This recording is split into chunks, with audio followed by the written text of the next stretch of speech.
The Call of Cthulhu by H.P. Lovecraft. Read by Chris Taylor. The most merciful thing in the world, I think, is the inability of the human mind to correlate all of its contents.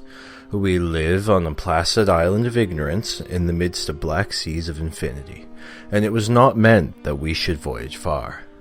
The sciences, each straining in its own direction, have hitherto harmed us little, but some day the piecing together of disassociated knowledge will open up such terrifying vistas of reality, and that our frightful position therein, that we should ever go mad for the revelation, or flee from the light into the peace and safety of a new dark age. Theosophists have guessed at the awesome grandeur of the cosmic cycle, wherein our world and human race form transient incidents. They have hinted at the strange survivals in terms in which would freeze the blood, if not masked by a bland optimism. But it is not from them there came a single glimpse of forbidden eons, which chills me when I think of it, and maddens me when I dream of it. That glimpse, like all dread glimpses of truth, flashed out from an accidental piecing together of separate things. And in this case, an old newspaper item and the notes of a dead professor. I hope that no one else will accomplish this piecing out. Certainly, if I live, I shall never knowingly supply a link to so hideous a chain. I think that the professor, too, intended to keep silent regarding the part he knew, and that he would have destroyed his notes had not sudden death seized him. My knowledge of the thing began in the winter of 1926 to 27, with the death of my great-uncle, George Gamel Engel, Professor Emeritus of Semitic Languages in Brown University, Providence, Rhode Island. Professor Engel was widely known as an authority on ancient inscriptions, and had frequently been resorted to by the heads of prominent museums, so that his passing at the age of 92 may be recalled by many. Locally, interest was intensified by the obscurity of the cause of death. The professor had been stricken whilst returning from a Newport boat, falling suddenly, as witnesses said, after having been jostled by a nautical-looking Negro who had come from one of the queer, dark courts on the precipitous hillside which formed a shortcut from the waterfront to the deceased's home here in William Street. Physicians were unable to find any visible disorder, but concluded, after perplexed debate, that some obscure lesion of the heart, induced by the brisk ascent of so steep a hill by so elderly a man, was responsible for the end. At the time, I saw no reason to dissent from this dictum, but latterly I am inclined to wonder, and more than wonder. As my great-uncle's heir and executor, for he died a childless widower, I was expected to go over his papers with some thoroughness, and for that purpose moved his entire set of files and boxes to my quarters in Boston. Much of the material which I correlated will later be published by the American Archaeological Society, but there was one box which I found exceedingly puzzling, and which I felt much averse from showing to other eyes. It had been locked, and I did not find the key till it occurred to me to examine the personal ring which the professor carried in his pocket. Then indeed I succeeded in opening it, but when I did so seemed only to be confronted by a grander and more closely locked barrier. For what could the meaning of the queer clay bas-relief and the disjointed jottings, ramblings, and cuttings which I found?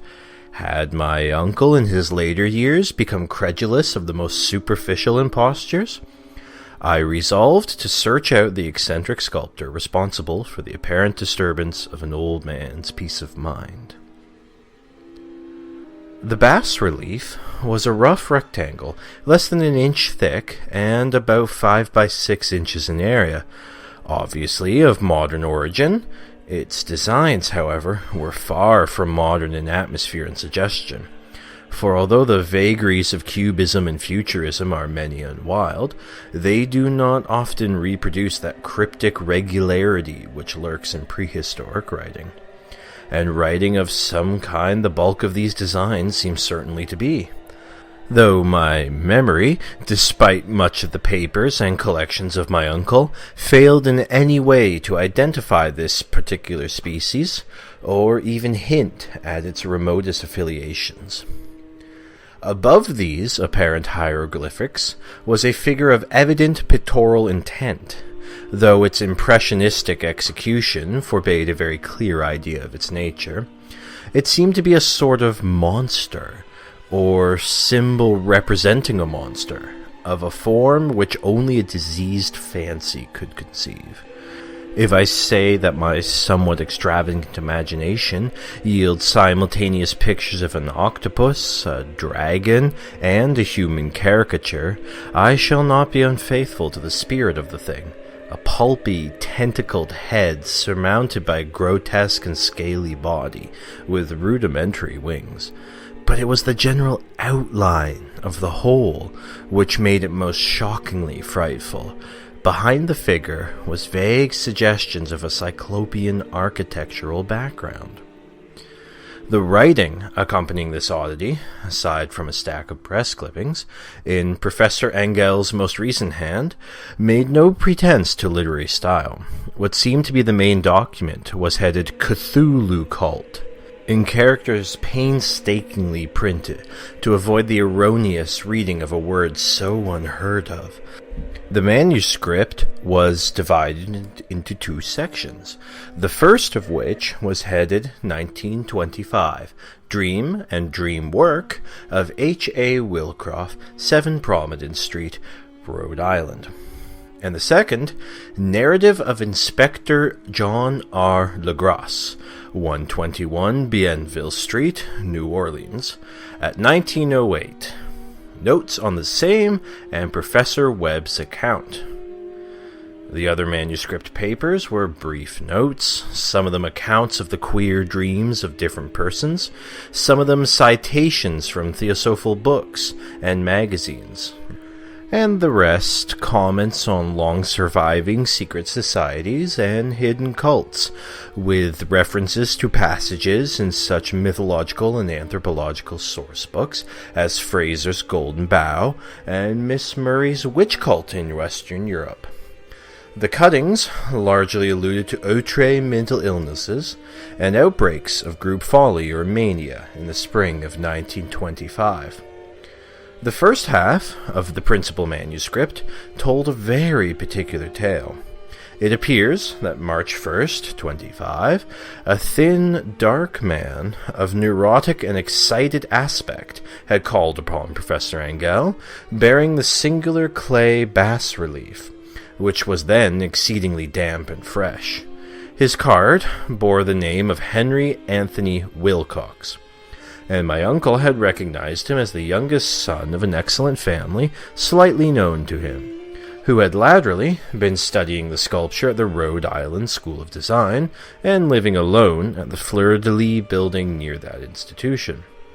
Wilcox was a precocious youth of known genius but great eccentricity, and he had from childhood excited attention through the strange stories and odd dreams he was in the habit of relating. He called himself psychically hypersensitive, but the staid folk of the ancient commercial city dismissed him as merely queer. Never mingling much with his kind, he had dropped gradually from social visibility, and was now known only to a small group of aesthetes from other towns. Even in the Providence Art Club, anxious to preserve its conservatism, had found him quite hopeless. On the occasion of the visit, ran the professor's manuscript, the sculptor abruptly asked for the benefit of his host's archaeological knowledge in identifying the hieroglyphics of the bas-relief.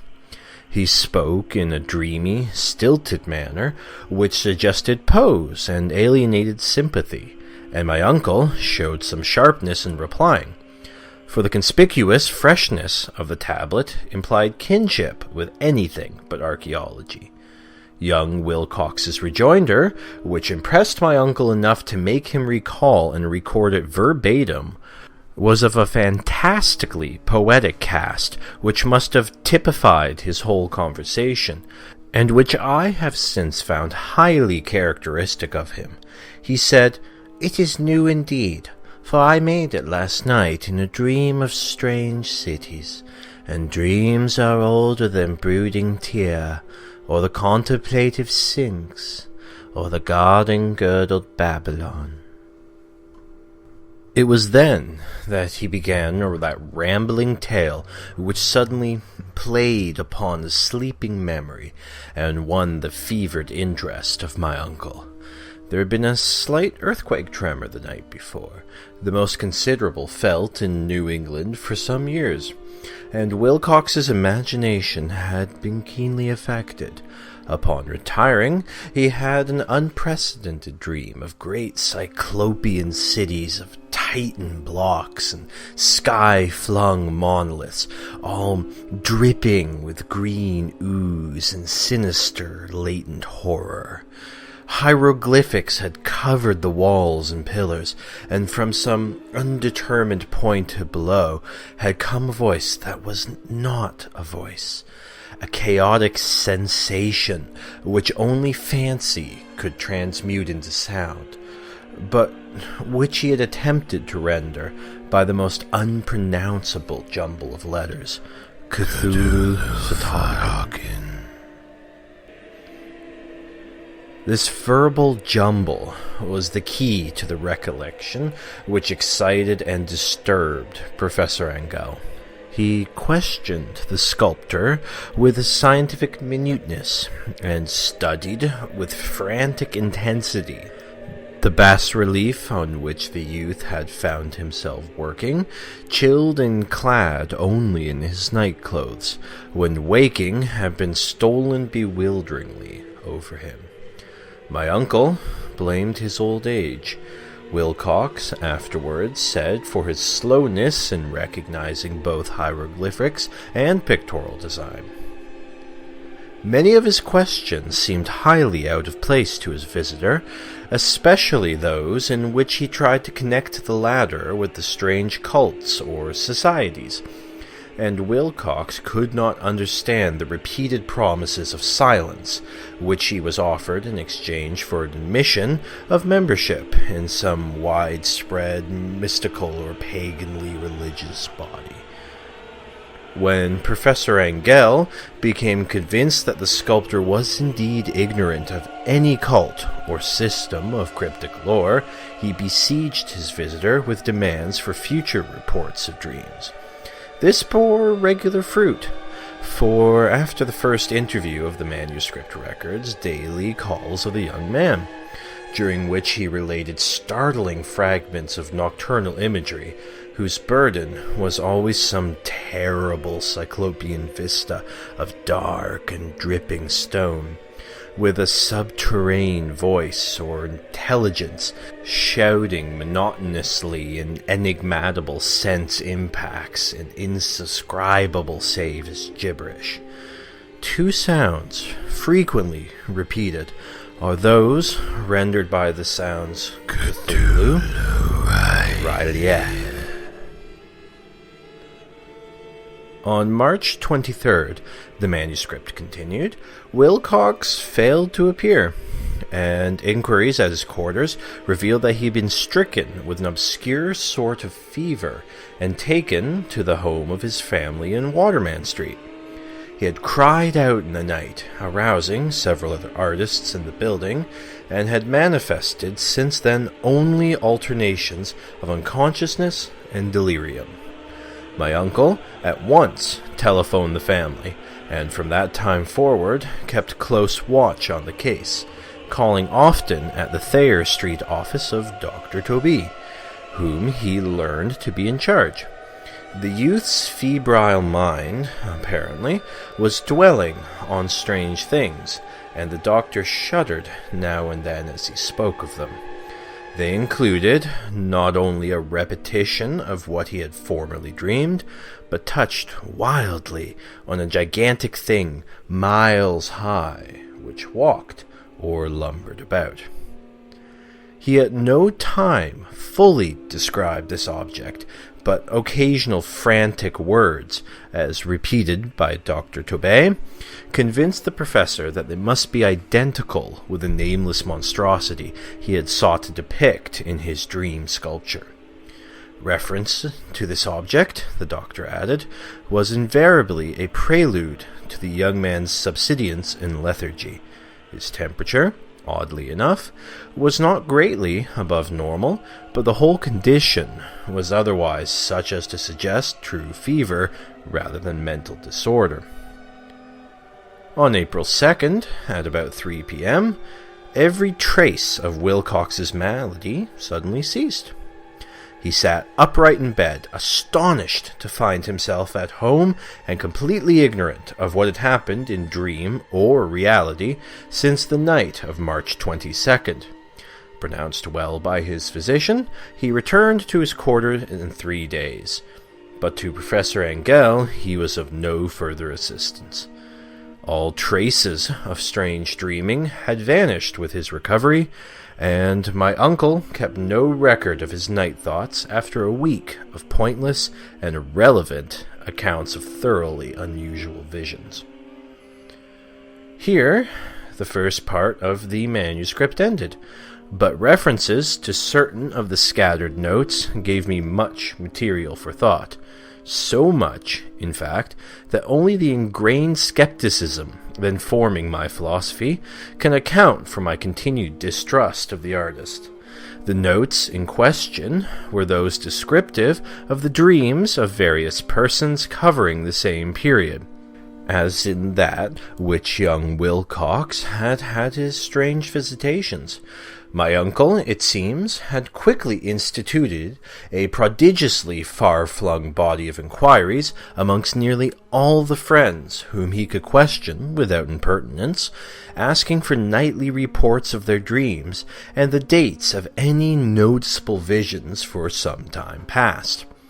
The reception of his request seems to have varied, but he must, at the very least, have received more responses than any ordinary man could have handled without a secretary. This original correspondence was not preserved, but his notes formed a thorough and really significant digest. Average people in society and business, New England's traditional salt of the earth, gave an almost completely negative result. Those scattered cases of uneasy but formless nocturnal impressions appear here and there, always between March 23rd and April 2nd, the period of young Wilcox's delirium.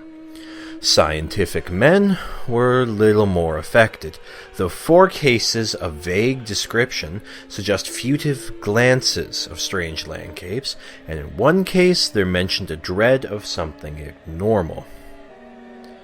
It was from the artists and poets that the pertinent answers came, and I know that panic would have broken loose had they been able to compare notes. As it was, lacking their original letters, I half suspected that the compiler of having asked leading questions, or of having edited the correspondence in collaboration of what he had latently resolved to see. That is why I continued to feel that Wilcox, somehow cognizant of the old data which my uncle had possessed, had been imposing on the veteran scientist. These responses from aesthetes told a disturbing tale. From February 28th to April 2nd, a large portion of them had dreamed very bizarre things, and the intensity of the dreams being immeasurably stronger during the period of the sculptor's delirium. Over 1/4 of those who reported anything reported scenes and half-sounds not unlike that which Wilcox had described, and some of the dreamers confessed acute fear of the gigantic nameless thing visible towards the last. 1 case, which the note describes with emphasis, was very sad. The subject, a widely known architect with leanings towards theosophy and occultism, went violently insane on the date of young Wilcox's seizure and expired several months later after the incessant screamings to be saved from some escaped denizen of hell. Had my uncle referred to these cases by name instead of merely by a number, I should have attempted some corroboration and personal investigation. But as it was, I succeeded in tracing down only a few. Of these, however, bore out of the notes in full. I have often wondered if all the objects of the professor's questioning felt as puzzled as did this fraction. It is well that no explanation shall ever reach them. The press cuttings, as I have intimated, touched on cases of panic, mania, and eccentricity during the given period. Professor Engel must have employed a cutting bureau, for the number of extracts was tremendous, and sources scattered throughout the globe. Here was a nocturnal suicide in London, where a lone sleeper had leapt from a window after a shocking cry. Here, likewise, a rambling letter to the editor of a paper in South America, where a frantic deduces a dire future from visions he has seen. A dispatch from California describes a theosophist colony as donning white robes en masse for some glorious fulfillment which never arrives, whilst items from India speak guardedly of serious native unrest towards the end of March 22nd, 23rd.